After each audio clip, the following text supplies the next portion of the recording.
So once you're in your dashboard, you're going to use the eyeball icon here.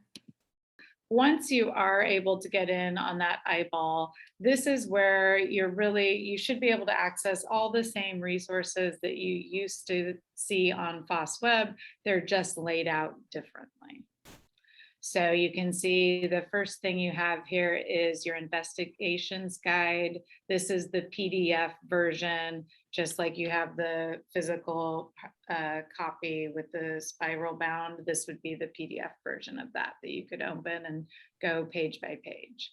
Here's your copy of the student ebook.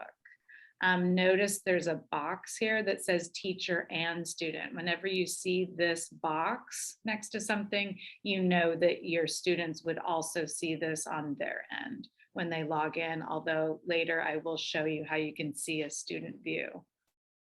And then here's all your folders. So there's an assessment folder, module resources. Here's where you would find your notebook and teacher masters. I'm just going to highlight the ones that I normally use, but you can see that everything is in here.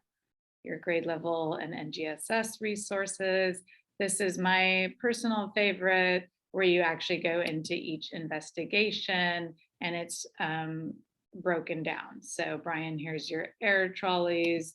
I would go in here. This is everything I would need for that first investigation. So I can watch the teacher prep video, the teaching slides. This is where you can download them, edit them, use them in your class, your notebook sheets that go with that investigation, teacher masters, instructions. And then notice down here, like once again, we're seeing that teacher student box. So these are some of the multimedia or videos that students could also access from their Chromebook on FOSS.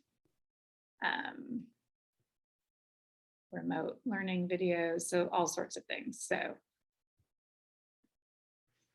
let's see, is there anything else I missed? That's kind of the basics. Family resources down here. Some of these resources have a little open button over on the right hand side, and some of them have a language drop down. The ones with language drop down, when you select a language, it will open it up. So that's just waiting for you to select a language, and then it will open that resource for you.